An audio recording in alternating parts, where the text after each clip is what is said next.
Welcome to the third, I believe, in our series of GENI webinars. My name is Ben Newton.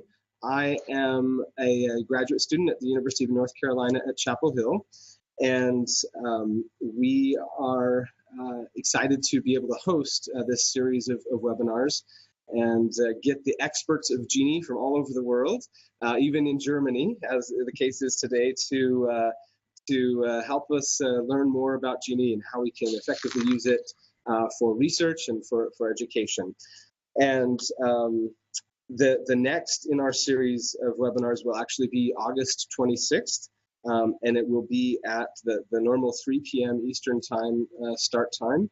And I will send out more information about that, but keep that on your calendar. Paul Ruth is going to talk to us, and I think his topic will be Hadoop. So look forward to that. And so it's my pleasure at this time to welcome Mike Zink.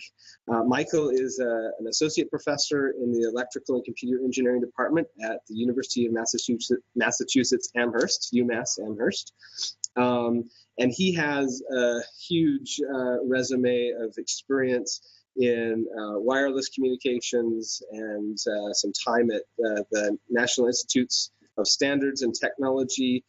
He has been a huge contributor to GENI and several research projects that have involved GENI, and also some education modules, which I believe he's going to speak about with us today. So without further ado, I'd like to welcome Michael Zink. Thank you very much, Ben. That was a very nice introduction. I want to get started with actually thanking you for you and your advisor Jay Eichert for setting up this seminar series. I think this is a great way of introducing GENI and its different tools and goals to a broader audience. That's very nice. I also want to thank you for being flexible and moving this a little bit forward in time. I'm on sabbatical in Germany right now, so it's already 5 o'clock in the evening on the afternoon on Friday. So, 9 p.m. would have been a little late. So it's great that we could do it a little earlier today. That's excellent. And before we get started, I also would like to thank the GENI Project Office and the National Science Foundation for their continued support of my group's activities in GENI. It's been a pleasure to working on this to help setting up the test beds. And my heart is really close to education, which you'll hopefully see in a moment when we talk about the modules we have created. And so, I'm really thankful for having the support to evolve GENI into a tool that can also be used for education and for experiments. Before that, it would be nice if I just look at the participants list. If people could just introduce themselves very briefly, if they wouldn't mind. So I get a little bit of an idea who's on the call. I would also like to introduce, and she'll probably say a couple words briefly herself in a moment, Divya Shribhat. She's one of my grad students who's going to help me here with the seminar, with the webinar today. So I'm just going through the participants list, and so it's not always easy to identify you folks. So there's someone who has been using his or her cell phone with a Massachusetts area code. If you wouldn't mind identify yourself and say a couple of words about you, that would be great.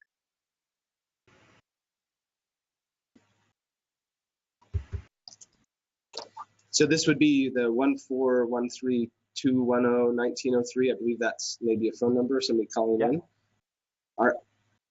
Are you there? Oh, yes. This is Bhushan. I'm a grad student at UMass Amherst. Yes. Bhushan is my grad student. Good morning, Bhushan. Good evening. I should have guessed that this must be someone from UMass. So, hey, nice to have you on the phone.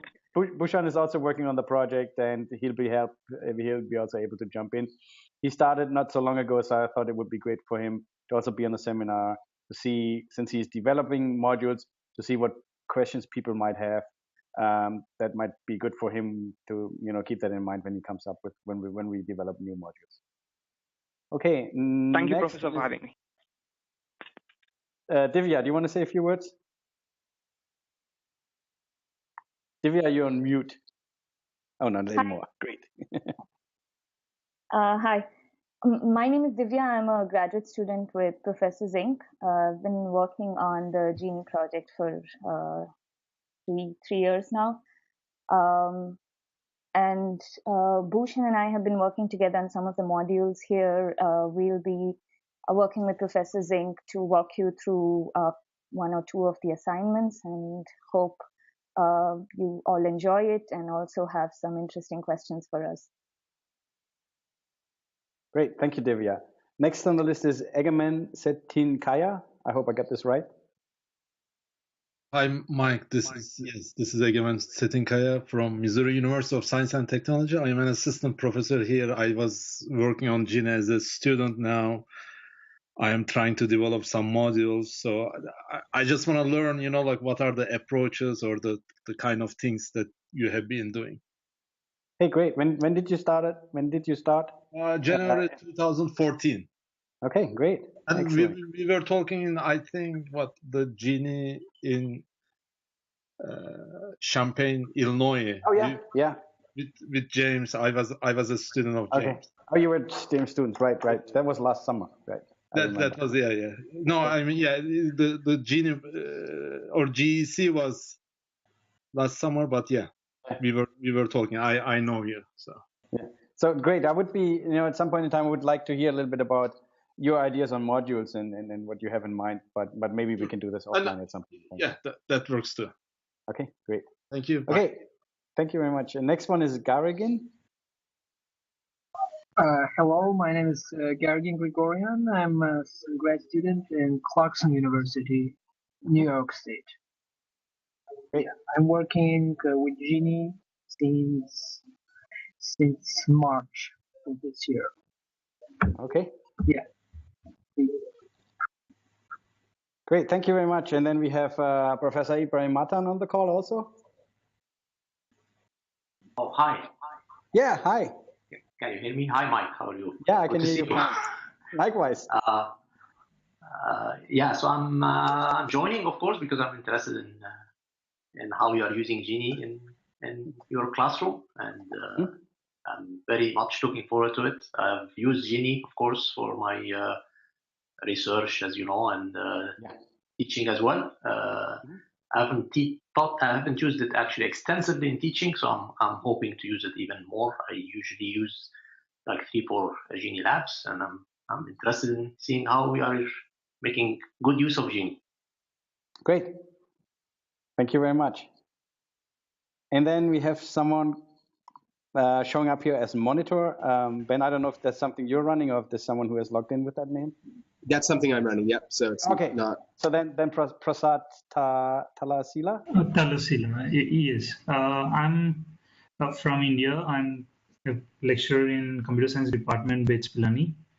So we do a course, and I use GENI for a couple of assignments in the course, and I'm hoping to learn and actually enhance the usage of GENI in my course. So we take an architectural approach, and GENI seems a perfect fit there. So we want to enhance the use.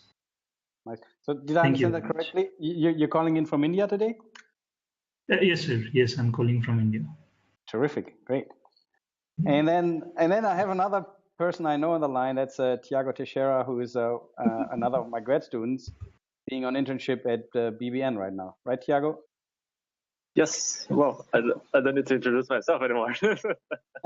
No, go ahead. But I'm also a PhD student at UMass Amherst, working with Professor Zink. And yeah, as he mentioned, I'm at GPO office this summer.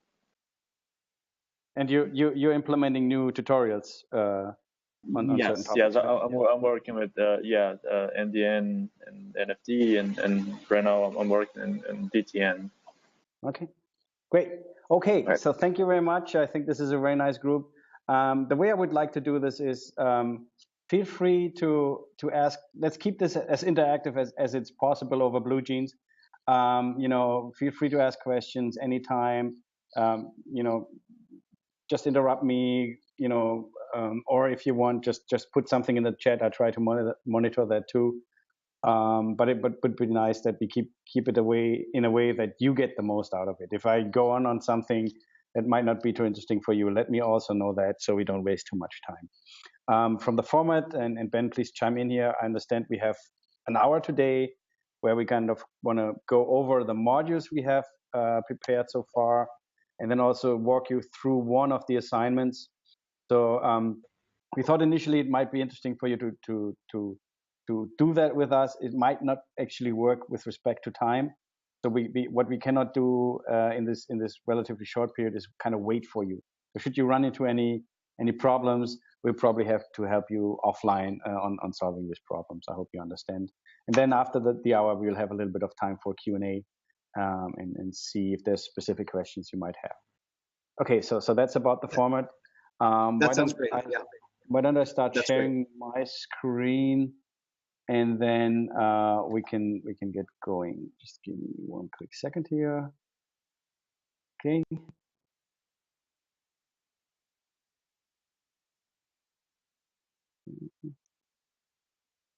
I hope everyone is able to see my screen now. If not, if someone is not able to see my screen, just let me know. If you're able, that's fine. If you're not able to see my screen, just let me know.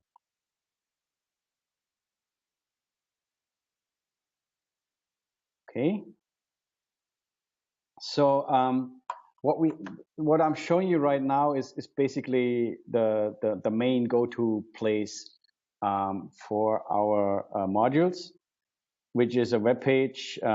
Initially, when we started the project, we created, we had this under the GENI wiki, and now we have created our own web page. We think this is a little bit more accessible and a little bit more manageable from our side.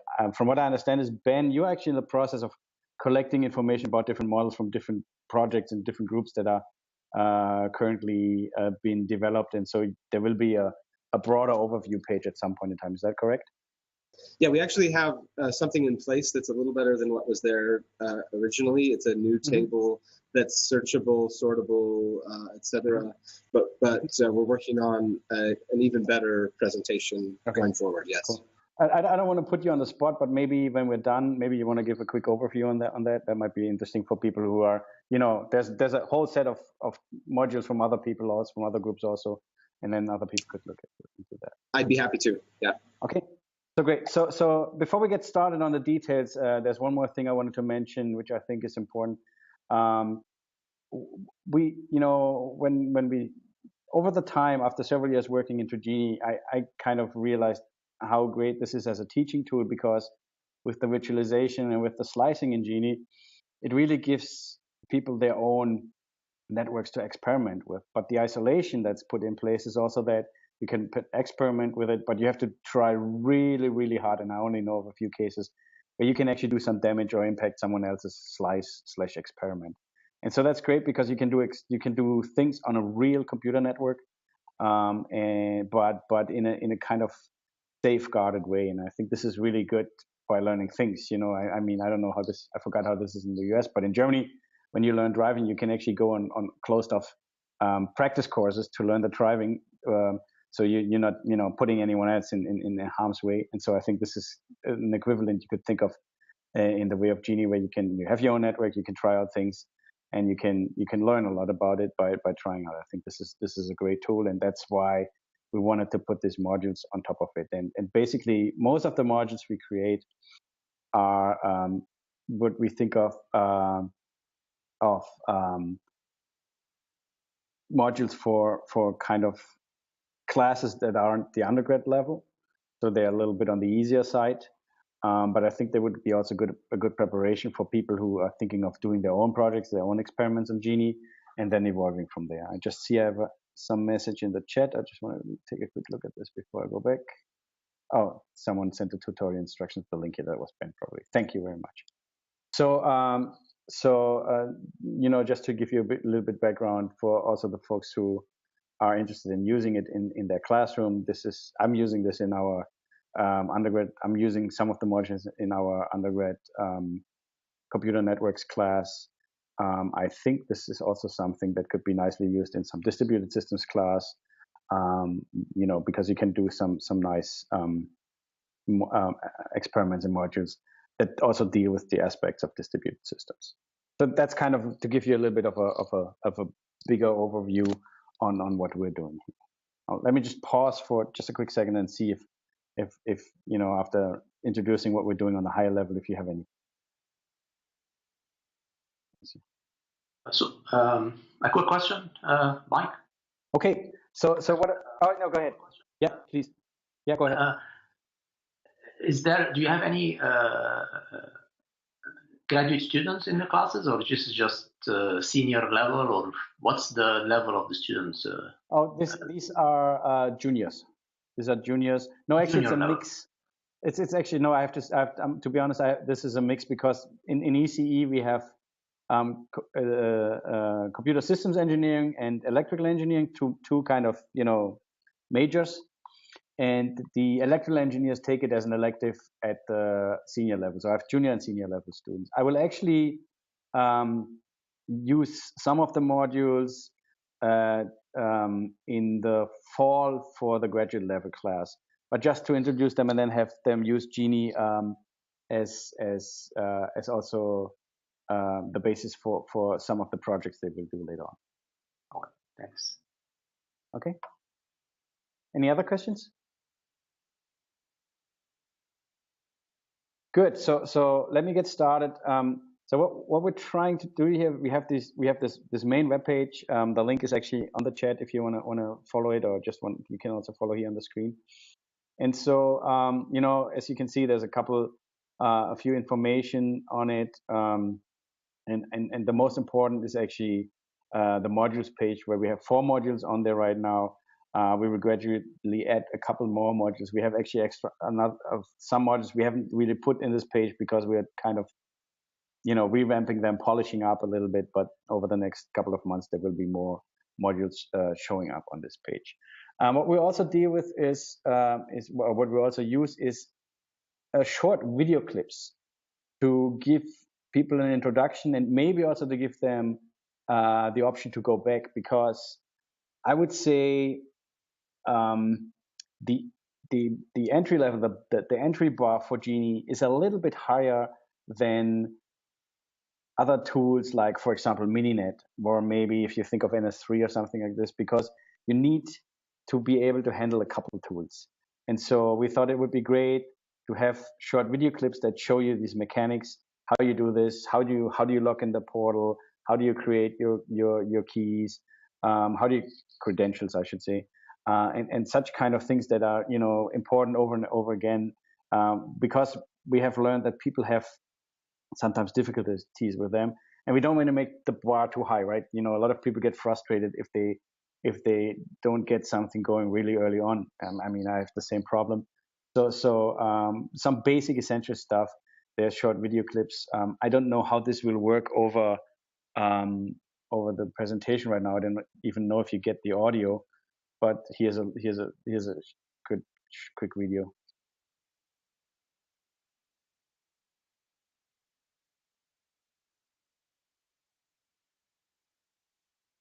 Yeah, I don't think it's coming through. Okay, I'm sorry about that, but you can look at it yourself. It's just explaining how to use the GENI portal, so how to navigate that. Has nothing to do with our, well, that's not true. It's not the essence of our modules, but you need to be able to navigate the GENI portal to reserve your resources, to set up a slice, to generate your credentials, and so on. And so that's why we thought this would be nice and good to have. So when you think of using this in the classroom, you can point students to this and say, hey, look at this video. This is how it's done, and they can always come back to it if they have forgotten something about it. So that's why we have created these several clips. And when we go to the module, into the modules, I will show you that there's a couple existing ones, a couple additional ones for the modules themselves. So when you click on the modules, there is, let's take a moment. There you have the different modules we have right now. There's our classic 3-node routing one, which I think has gotten some good traction in the past. It's a fairly simple module, a fairly simple assignment also. But I think it's easy. It's nice for people who want to get their hands dirty with GENI. It's an easy entry level. but it also, teaches something that is hard to teach when you just do it in a simulator on an abstract level on how you set up routing in modern computers and how this is done for IP. I think this is a good way. Then we have the E2. This is the open flow learning switch. That's actually one that, GENI is, I'm not sure, but it's still one of the largest open flow test beds, definitely in the United States, maybe worldwide. And so, people want to use it for open flow research, for SDN research. And so we thought having a nice introductory model to, give people a chance to learn how you can use it for SDN/open flow. That's a good way. And then they can, build on that for their own experiments. And it's also good because I like it because you can very nicely show with that, or have actually not show, but have students learn how an Ethernet learning switch actually works, right? And so I think this is a good, hopefully a good aha moment also for the students when they try out when they work on this assignment. There's two additional ones we have. One is a load balance, a data center one that is kind of introducing a load balancer mechanism. Again, relatively simple one, but giving the students an idea how you deal. I think this could be also one that is good on both sides, a computer networks course or a distributed systems course, because it deals on things like how do you get scalability into a system, and how do you deal with load balancing, all the big portals that have any kind of web presence have to deal with load balancing. So this gives a little bit nice connection to, real world problems, real world scenarios. And then finally, the last one we have online right now is the multicasting one. And this one, we thought a little bit about this, but this is something, and this is a module where the students can actually create their own multicasting mechanism by using SDN. So here the goal is to write little Python-based applications where clients register with a server on the control channel, and then the information that's collected at the server will actually program an open flow switch that then will implement the multicast based on which clients have registered with the server and want to be part of a multicast group or not. So that's kind of an overview on the 4 modules. Again, let me stop here for a short moment and see if you have some general questions on this overview, and then I'll start going into the modules and through the modules step by step.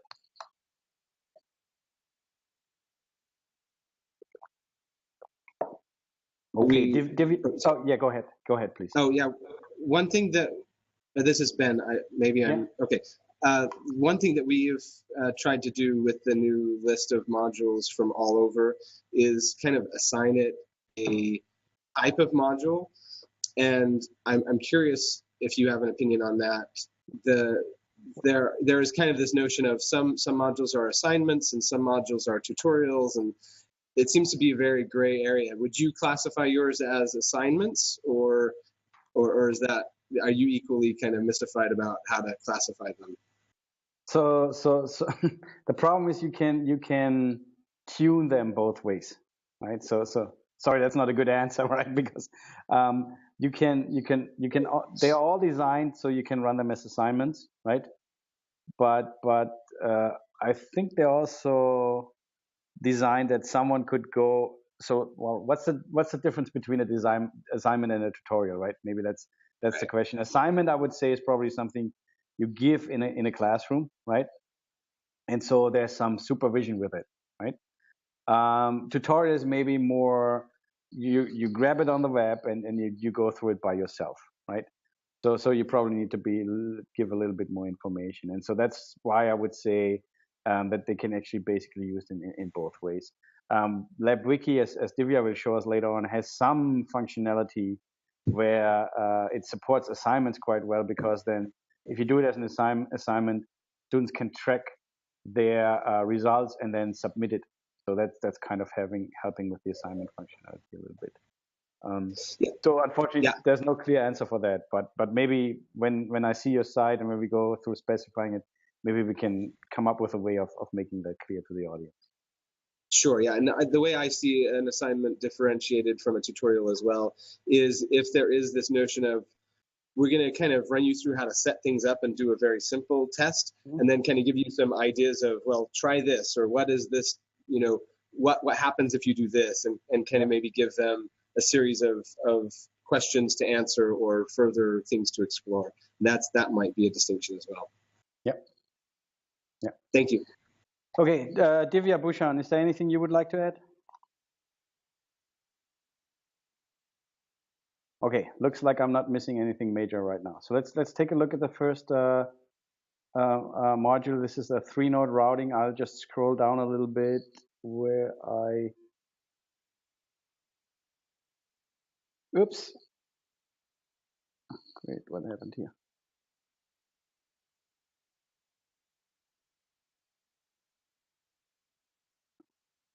So this is a 3-node topology here, where I just realized we have to get the figure in. That's missing, but it shows it's a 3-node topology where you have 3 different nodes, and what you do is you have 2 of the nodes are sender and receiver, and what you do is from one of the nodes you set up routing in a way that it goes over the router node or directly, and then you measure the ping. And by showing that one ping takes one path and takes a little longer than the other ping, you can actually realize that this is set up. The way we structure these modules is that we always give an overview, what you do, and how you do it, right? So kind of what's happening in this module and what's the preparation. So what we also do is we give you know, students in this case, I would say, or people who are interested in these modules, an idea where they could get some more background. I'm we're linking here to Jim and Keith's book on computer networks to give a little bit get a bit of overview on routing.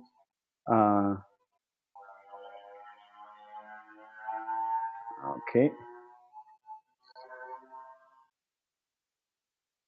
Oh, there's the topology.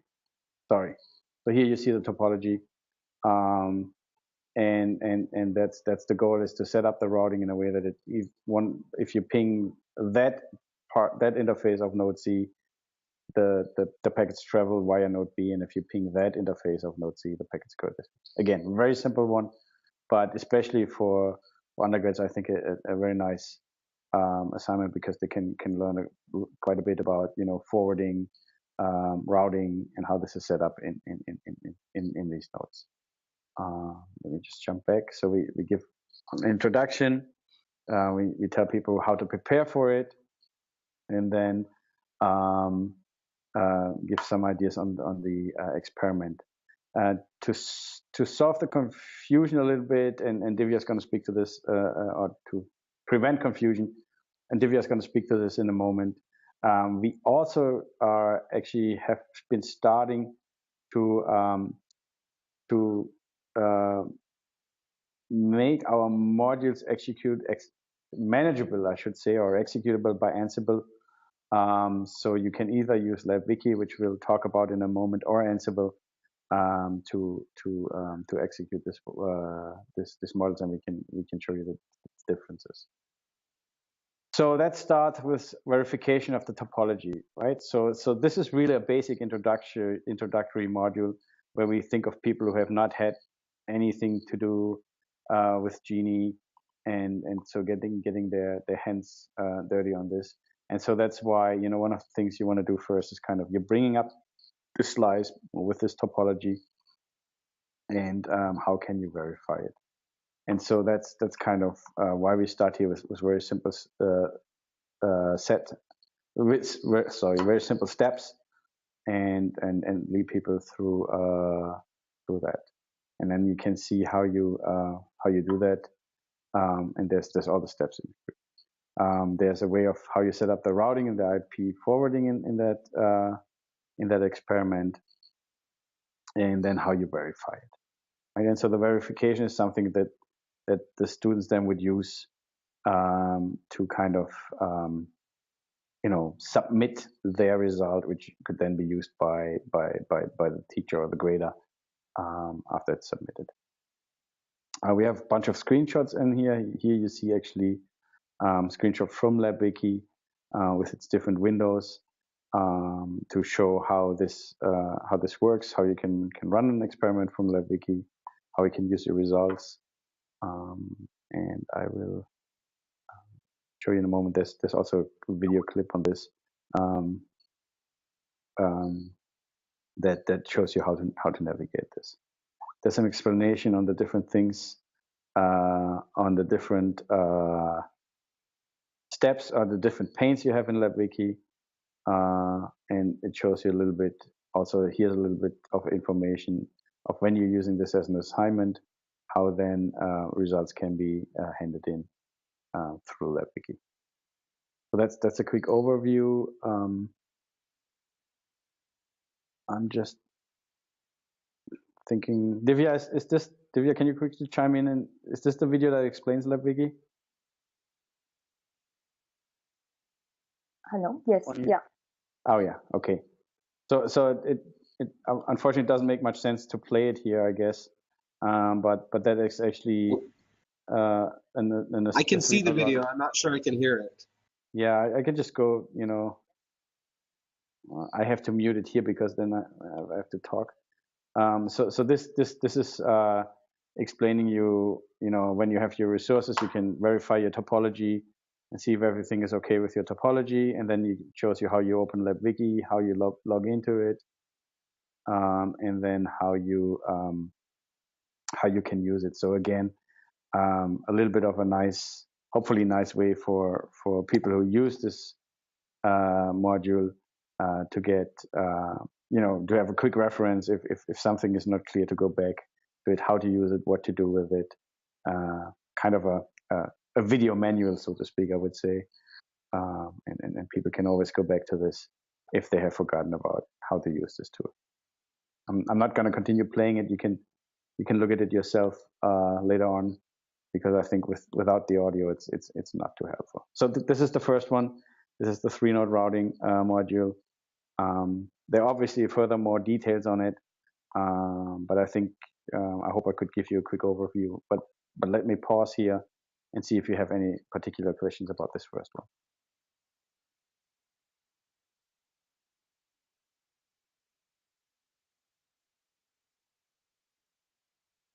Okay, good. So let's move on to the second one,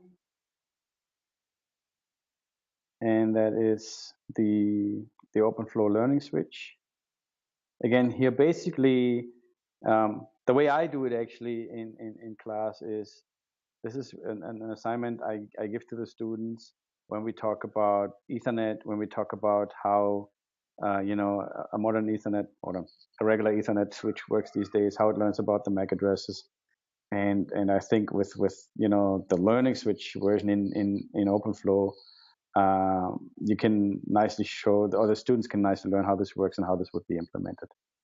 And so here again we have a little overview. Preparation, again, a little a reference. There should be a reference to the equivalent chapter in Jim's and Keith's book, and an introduction and into the topology, and also links to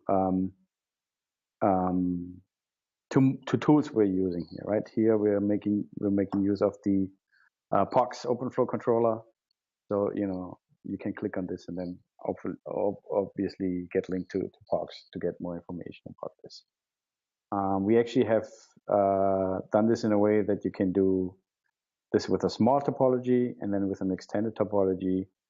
And for a while, we also had it that you could do stitching in the extended topology. I don't know if you're familiar with stitching, but stitching in GENI terminology means you can connect two racks that are physically disjoint at different physical locations with each other, And then the nice thing is then you can also look at some of the performance, because obviously when you do ping and stuff like this, things will run longer because of the distance. We don't do this on a regular basis. This is actually a good question. This would be something for a tutorial. I don't think that this is good for an assignment, because stitching is still a little bit of a tricky part. So that's maybe something you want to consider when you give this out as an assignment to students. I would also always go with something that avoids stitching, because that might be too big of a hurdle to get this going. So keep things simple. Use topologies you can basically run in one rack. That will make it less frustrating for the students. There's a description on the experiment. There is, we have RSpecs, preloaded RSpecs that are available on the portal, so the students can load them and then have the topology or have the slice with the right topology already reserved and have these resources available. I think that's important. I think at the beginning also, doing the step-by-step, not having students to create their own topologies is maybe not a bad thing, because it's not too much they have to learn. After they have been hopefully able to successfully finish some assignments, then you could think of making things a little bit harder by also having them create their own topologies. But if they have to do all this right from the beginning, I think this is a lot to learn, and maybe too much to learn, which would give them too much frustration. So that's why we give them some preparation. We also give them a skeleton OpenFlow controller code that they then have to fill out, because we think that with the skeleton it makes it a little bit easier for them, and we could direct them a little bit into how to get started and how to do this. If you're thinking of using these modules for your classroom, there's always ways to change that or to modify that. If you think like a skeleton is making things too easy, or handing it out to them is making things too easy, you could do it without it, and we'd be happy to work with you on making any modifications if you need them. So we're talking about how to use LibWiki here again to then execute and experiment is almost too big of a word here, but to execute an experiment to verify that the topology is set up correctly, and also that the OpenFlow implementation of that learning switch is working as expected. There's a bunch of information here again on what you expect to see. Some information on again the students, how they can use it, and actually there's a little bit of information for the instructor. So if you're interested in using this for the classroom, you should go through these notes and look at the extra information. For example, how to view the submissions, so you could use them for grading. Okay. Let me also quickly see if there are any questions on the second module.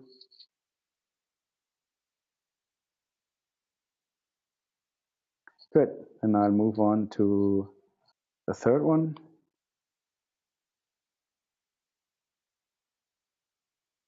So the third one is the data center module, which we could debate. Maybe data center is a little bit too big of a word for this module. It's basically a load balancer module where again students use what am I doing here? Use OpenFlow to do the load balancing between two servers and a client. That's something again which I mentioned.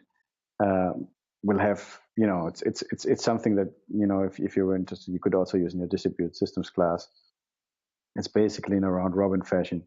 The goal is to build a load balancer that shuffles in a round robin fashion incoming requests to different web servers. And so that's the assignment. There's also here we put this is actually the same topology from the learning switch you can use here again. There's a little bit of instructions how you set up your data center.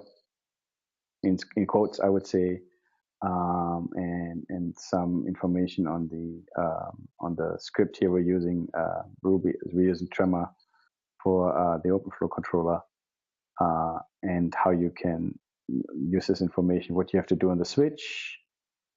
What you have to do in the server here. Obviously, you have to install Apache to have a web server going. How you start it, do some configuration, and then what you do on the client, and then how you run, execute and experiment on LabWiki to verify that everything is set up correctly and everything is working fine. Again, a bunch of screenshots that show how this should perform and what this different status messages on LabWiki mean.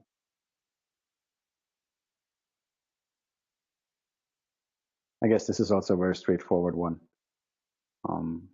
but hopefully something that, I hope you get the idea that these are all assignments / modules that could be, lead into more elaborate projects or even, more elaborate assignments if you want to build on top of it.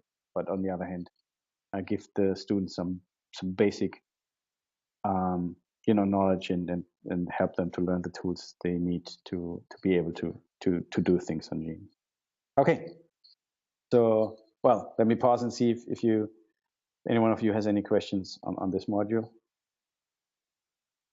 Mike, a quick question. Yeah. Ibrahim Mata here. You can also take it later, I guess. Can you say something about? So here I see you are using different kinds of controllers and and so on, right? So how do you go about covering or the background of the student? So what are the prerequisites? So they need to know Python. They need to know they are using Ruby kind of controllers. And how do you deal with? I don't know how much prerequisites you have for languages. Yeah. Things like that. Yeah. So let me speak to this. I think we want to go all Python if possible. So for the data center one, we want to also change that to a Python-based controller in the future. This is for historic reason. This is still on the Tremor controller, but this is something we have to update. Totally agree with you. If you throw too many languages into the mix, that's going to make it also hard for the students. I would say, seems like Python is the most popular language that's used, Python, Java. But if you go the Python route, I think you go pretty popular route from my point of view. That should be the main prerequisite. Couple exceptions, hopefully, only a couple exceptions, hopefully here and there. Thanks. Okay. Any other questions? Good. So let's move on to the last module we're publishing right now, and that's the multicasting one. And here, again, the idea is that students implement their own multicasting mechanism, right? We have so it's basically a combination of an OpenFlow controller that does the packet duplication and an implementation of the signaling. And what we do here is actually that we do this a little bit different than it's done with multicasting in IP today. This is really that we use the data path, the control path in GENI for the signaling, right? The clients contact the servers on the control interfaces, and then the multicast path is actually built on the data network, on the multicast path built on the data path via OpenFlow. So that's the basic assignment. There's a little tool, little overview, and actually, I forgot one thing we do is actually Mark Berman actually a long time ago has written a layer 2 ping application, and we're using this layer 2 ping application to then allow the students to verify that this multicast that's working on layer 2 is actually working. Again, there's a link to the book to have people and give an idea to read up a little bit on the background on this. There's a topology for this. This is a 5-node topology, and where you have 3 clients and 1 server. And there's some more information about how you set up this assignment, what to do on the different nodes. We have applications in skeleton form that you can download, and then the students can finish that up to get the whole signaling working. And there's also an explanation of how they can do the verification so that everything is set up correctly and that it is working set up correctly and that the multicast is working as expected. Again, there's an explanation how you use LabWiki to then execute this experiment and do the verification. Again, a bunch of screenshots on there so people can go back and also get a visual idea what to do, and some notes to the instructors as we had that for the learning switch one.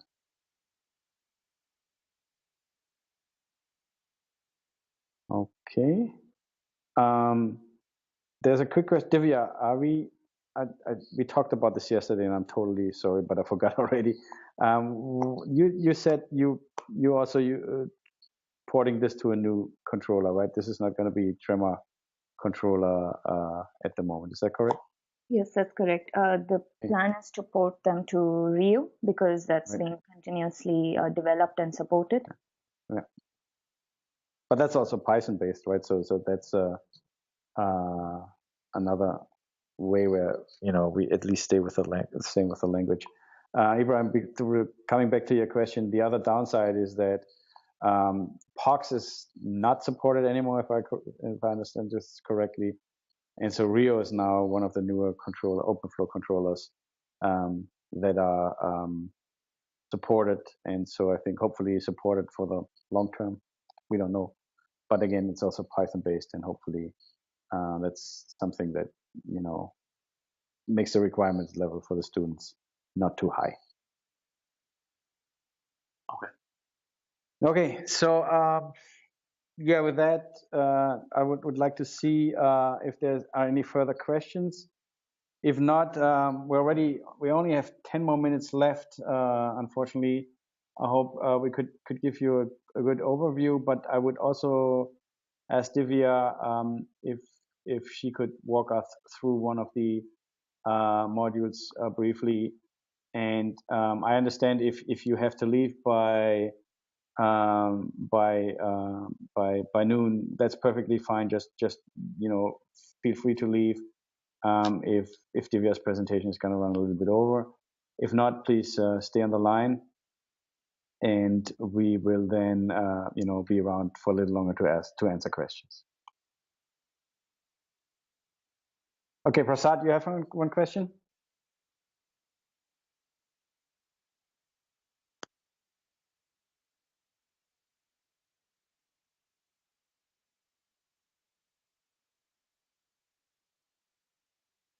Okay, Prasad is just typing a question over chat.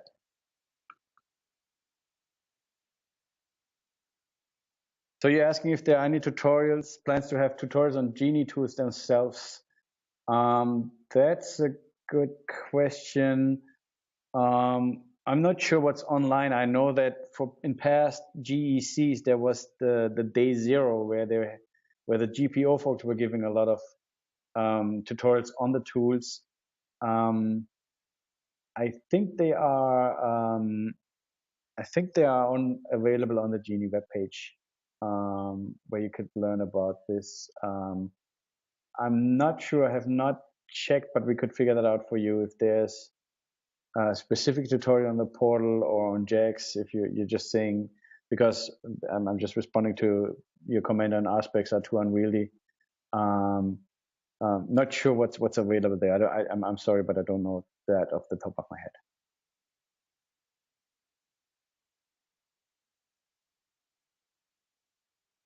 I'm also not aware of any specific tutorials on RSpecs or the specific tools, but mostly tutorials that use the tools, and so you kind of learn the tool as you go. But and maybe a little bit about RSpecs along the way, but I don't think I'm not aware of one that covers just those specific things in a tutorial by itself.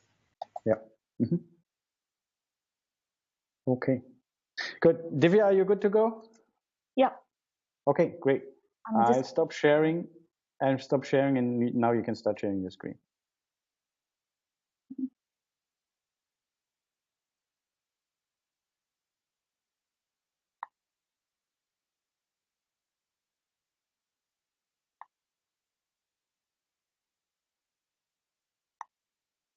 So is my browser visible to everyone? If you can't see it, please let me know.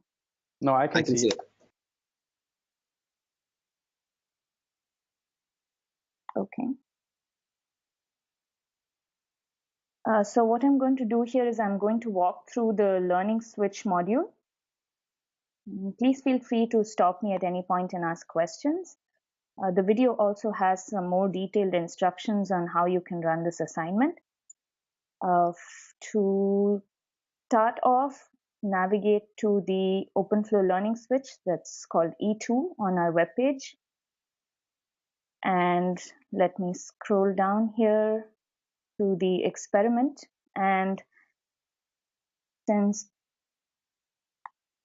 Prasad just mentioned our specs, I'm going to try to talk a little bit about how we use the GENI tools to make our RSpec and also reserve the resources. So if you could go to portal.geni.net, you would see this button, click on Use GENI, and you can log in using your university OpenID.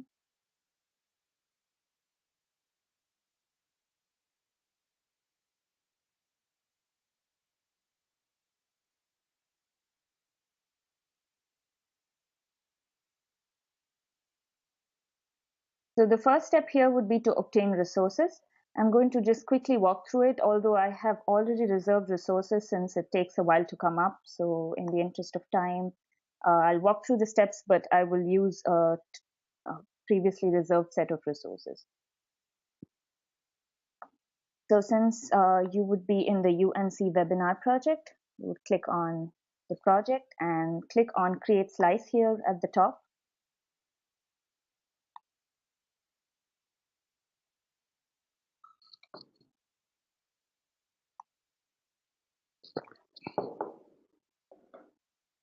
And then click on Add Resources here, since it's an empty slice. If you go back here, you will see two RSpecs. For the simple one, we have an IG Learning Switch. And for the extended one, you have the IG Learning Switch Extended. So we go here to Add Resources. And this is the tool. It's called JAX, where you can also create your own RSpecs. And since we did that beforehand, we put up this RSpec for everybody to use. And if you go here to make sure the option portal is selected, select existing, and go here to IG Learning Switch. And now you see that the Learning Switch RSpec has loaded. So basically, each of these nodes would have an image with preloaded tools, which allow us to run, which allows LibraryKey to run experiments on it. And for the switch, of course, we have an image that supports OpenFlow, and for these, we don't need for node B, node D. Excuse me, I'm just going to check. Okay, I think Ibrahim has to leave, so I'll just continue. Thank you, Ibrahim, for joining us today.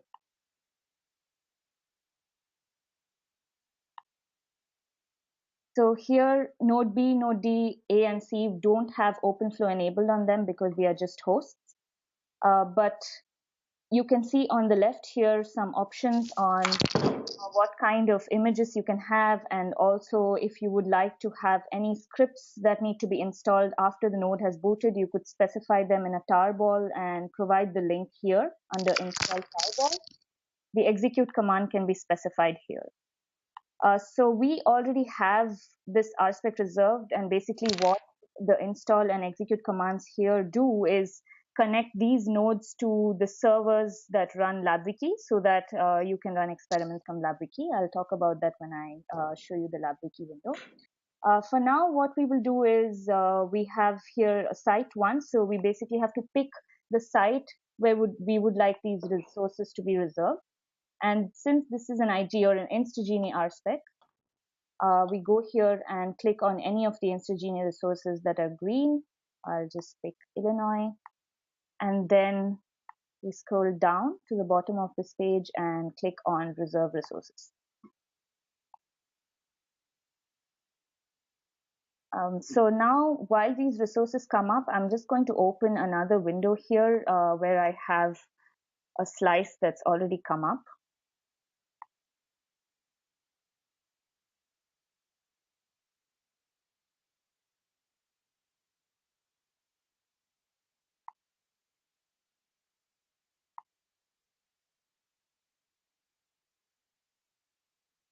So this is a slice that I reserved previously. And you'll see now when the Jack screen loads that the resources are green. So here, I'm just switching back here to the reservation that I just made. And it seems like the reservation just went through, but we have to wait for a while for the resources to actually come up. And if you click on the slice here, you will have to wait for at least about 10-15 minutes for the resources to all turn green, which has already happened here because I reserved it beforehand. So now I'm going to go ahead and show you how to run the experiment in LabWiki now that our resources are green here. So if you click on Tools at the top and then click on LabWiki and log in using your GENI ID, send your information.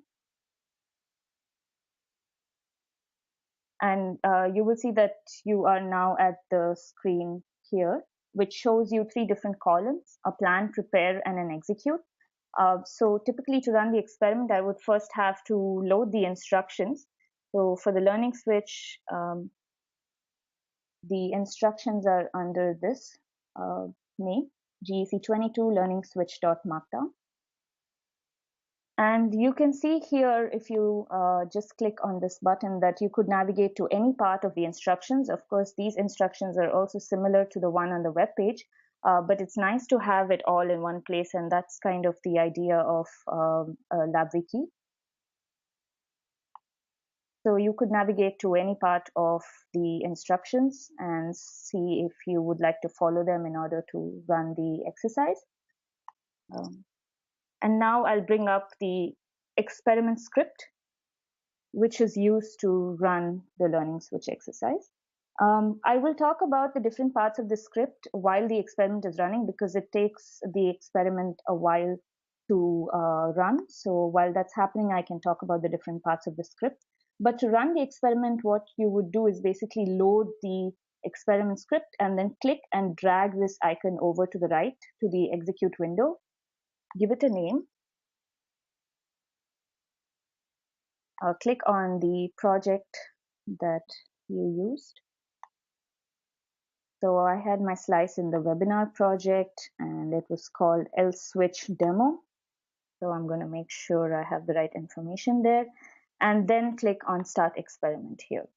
So you can see that there is a pending state, which means that the experiment is waiting in line for submission to the scheduler. And once it starts running, you'll see the state change to running. So while that's happening, I'm just going to go here and talk about the different parts of the script. So now while the script is pre-made by the instructor, the first part just refers to some variables that denote IP addresses that need to be pinged. So in the learning switch, you basically have a controller that's running on the same VM here, and which runs a simple learning switch. So you basically, the test method for this is ping node A, ping node B, C, and D from node A once the learning switch is running. So the first step would be to set up the OpenFlow bridge, so the OVS bridge that we need to set up, and you could do that from LabWiki actually. So we have a script that's preloaded on the nodes using the RSpec, and it's called OVS setup2.sh. So we have to run this script in order to create a bridge and connect the bridge to the controller, the OpenFlow controller. And for that, we use this script. And the next part of the OEDL script is written to ping the 3 nodes that we just talked about. So there's 3 sets of pings here to the 3 different addresses that have to be specified here at the top. And when you scroll down here, I'll talk about this once the experiment is completed, but let me just quickly go to the graph at the bottom. So this graphs the round trip time. So on the y-axis, you have the round trip time, and on the x-axis is the sequence of the ping number that is sent by node A. So now that the experiment has changed to running, we can go down and, okay, the graph is still not up, so we will wait for a few more minutes. So this is an event-triggered mechanism. So when all the nodes are ready to be used, an event called all up and installed is triggered. And once that happens, we want to start the application. So basically, the first application that we will start is to connect the OVS bridge to the controller and start the learning switch. And once that happens, we will then start the pings. So this time scale here is an absolute time scale. So this 10 seconds is from 0 and not measured from the previous time. That's one thing to keep in mind if you're doing a time-sensitive experiment. And here on the right, now we see that the graphs have come up. So I'm just going to show you something here where you can actually maximize the graph and take a look at the values at different points if you would like to. So if you need to record a point where a value changed from a high to a low value, you could do that here. And here, since we are sending a sequence of 30 pings, and that would be specified here. So we are sending 30 pings from node A to each of the other nodes. And that would be shown here. So the graph has run up to 30. And then what you can also do is scroll here to the markdown, and where you see figure 1, you can click on this icon and drag it over here. And this would be your submission script. So as a student, you would then click on share page here, and this assignment is now submitted for grading. If you would like to add some notes about the results that you obtain, you could click and drag this over here and scroll down to where you have pasted the graph, and maybe make a note here and say this graph shows experiment ran successfully. And you could click on the save button here. You can drag it over here again.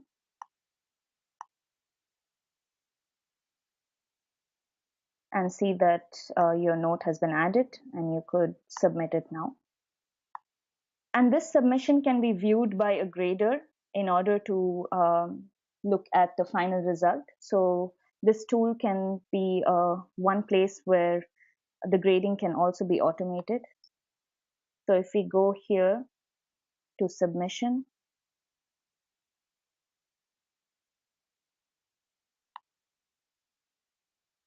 submission.md, you can see here there's a link. When you click on the link, you can bring up the assignment that was submitted by the student. So you can now see that the assignment that was submitted is here. So one thing that I quickly want to mention here is this account is set up for instructor privileges, which is why I'm able to view the submission.md script. But when you look at the video, you will see read-only privileges on some of the scripts. And that's because that video was done with an account that had student settings. So there's 2 different settings that are possible here. As an instructor, if you would like to join this group where you would like to view the submission.md, you could let us know and we can show you how to set that up as well. Right now it's manual. The automated setting is still being developed. But there are 2 different modes, and the students, of course, will not have privileges to view the submission script, and only the TAs and the instructors should be able to do that. I just want to quickly stop here and see if there are any questions, since we're over time already. I can take any questions.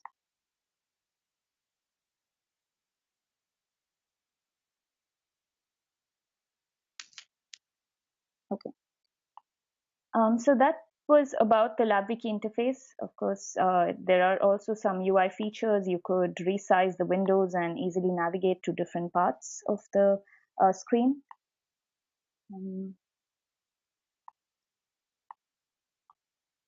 And since you will find these instructions on the web page as well, along with notes that are separate to students and instructors, as I just mentioned. I guess that's it for now. Professor, are you here? Yes, I'm here. Okay. Yes. Thank you, Divya. Thank you very much for the quick overview on that. I would encourage everyone on the call to try this out themselves. Probably needs a little bit more time than you probably were not able to follow Divya right now with that, obviously. But you could try it out yourself. And if you have any questions, you could, feel free to feel happy to contact us. Sorry. Yeah, the one thing I also wanted to mention is that since Divya has the webpage open again, there's an FAQ page where there's some information about questions we had been asked over and over again. So, that might be a good thing to just do a quick glance through before you actually get started. So you can get some info, get some feedback on things, or you already get some answers to questions you might have while you go through these modules. Okay. Since we're a little bit over time, Ben, with that, do we want to just do one quick poll if there's any additional questions before we wrap up? Sounds great. Okay, so here's your last chance. If you have any questions, please ask them now. Looks like we have worn everyone out. But that's okay. With that, from my end, I would like to thank everyone who joined us today. I hope you got at least a little bit out of this, and I hope you're interested in using our modules. If you have any questions, you know how to contact us. It's on the page. Get in touch with Ben. He can also forward any information. I want to thank Divya and Bhushan, who have been, supporting this project with all their work, and especially Divya, who has run you through one assignment today. And then also a big thank you for Ben for setting the webinar. Thank you so much, and thank you, Divya. Thank you, Michael, for presenting this. It's been great, and those who weren't able to participate in person will be able to participate via the video as well. So that will be great to have that. Just a reminder: the next webinar will be August 26th, in about 6 weeks or so, at 3 p.m. Eastern time. And I heard this webinar is by Paul Ruth, so I would like to endorse that very much, or advertise it. He's a great guy. He's doing very interesting stuff. If you have the time, you should join. It's going to be a great webinar.